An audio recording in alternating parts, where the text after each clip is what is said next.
Badan Eksekutif Mahasiswa Seluruh Indonesia atau BEMSI akan turun ke jalan melakukan aksi demonstrasi menolak revisi Undang-Undang atau RUU TNI di depan Gedung DPR RI, Senayan, Jakarta, Kamis 20 Maret 2025. Aksi ini dilakukan karena DPR RI akan menggelar rapat paripurna di Gedung Nusantara II, Kompleks Parlemen Senayan, Jakarta, pada Kamis 20 Maret pagi.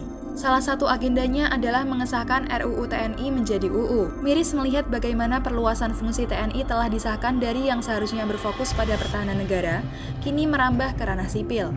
Tulis poster BEMSI dikutip dari akun Instagram @bem_si. Mereka menyebut sejarah telah menunjukkan bahwa campur tangan militer dalam urusan sipil berisiko mengancam demokrasi dan supremasi sipil. Jangan sampai kita mengulang kesalahan masa lalu. Demokrasi harus dijaga, bukan dikerdilkan, tulisnya. BEMSI mengajak seluruh masyarakat sipil dan mahasiswa untuk konsolidasi bersama pada Kamis 20 Maret pukul 10 waktu Indonesia Barat sampai dengan TNI balik ke barak. Adapun titik aksi berpusat di depan Gedung DPR RI Senayan, Jakarta. Rapatkan barisan, pukul mundur militer ke barak, tegasnya. Sebelumnya, Ketua Komisi 1 DPR RI Utut Adianto dan Wakil Ketua Komisi 1 DPR RI Budi Jiwandono menemui Presiden Prabowo Subianto di Istana Kepresidenan Jakarta Rabu sore. Pertemuan ini dilakukan satu hari menjelang pengesahan rancangan Undang-Undang TNI melalui rapat paripurna yang dikabarkan akan digelar pada Kamis 20 Maret 2025. Utut menjelaskan bahwa Prabowo menyetujui rancangan undang-undang tentang perubahan atas Undang-Undang Nomor 34 Tahun 2004. Iya, tetapi bukan hanya itu. Beliau bercerita konsep dari kata Utut saat ditanya sejumlah awak media usai bertemu Prabowo. Adapun berdasarkan undangan rapat paripurna yang diterima wartawan, diberitahukan bahwa DPR RI akan menggelar rapat paripurna di Gedung Nusantara II, Kompleks Parlemen Senayan, Jakarta, pada Kamis 20 Maret pagi sekitar pukul 9:30 waktu Indonesia Barat.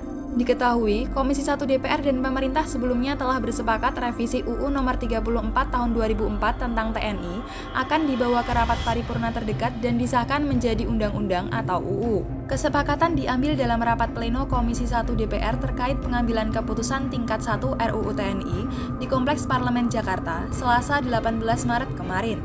Setidaknya 8 fraksi DPR setuju untuk membawa revisi UU DPR ke rapat paripurna untuk disahkan. Namun, di tengah pembahasan yang dikebut di DPR, RUU TNI ramai diprotes berbagai kalangan. Banyak yang menyebut jika RUU TNI itu mengindikasikan ingin membangkitkan lagi dui fungsi ABRI di pemerintahan Presiden Prabowo Subianto. Terkait itu, Wakil Ketua DPR RI, Sufmi Dasko Ahmad, menyangkal DPR dan pemerintah tak ada niatan menghidupkan kembali dui fungsi ABRI dalam RUU TNI.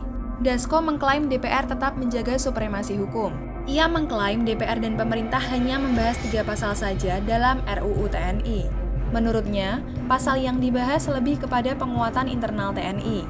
Nah, hari ini kami menjelaskan bahwa hanya 3 pasal, dan pasal-pasal ini kalau dilihat hanya untuk penguatan internal ke dalam, dan lebih kemudian memasukkan yang sudah ada ke dalam undang-undang supaya tidak ada pelanggaran undang-undang. Justru itu, ujarnya. Ia membantah jika dui fungsi TNI akan diberlakukan kembali dalam RUU TNI. Nah, bahwa kemudian ada yang berkembang tentang ada dui fungsi, TNI, dan lain-lain, saya rasa kalau sudah lihat pasal-pasal itu sudah jelas bahwa kami juga di DPR akan menjaga supremasi sipil dan lain-lain, ujarnya. Tentunya rekan-rekan dapat membaca nanti dan dapat menilai tentang apa yang kemudian direvisi, sambungnya. Dasko sebelumnya juga membantah pihaknya bersama pemerintah sengaja mempercepat alias ngebut pembahasan revisi Undang-Undang TNI atau RUU TNI. Menurutnya, pembahasan telah digelar sejak beberapa bulan lalu.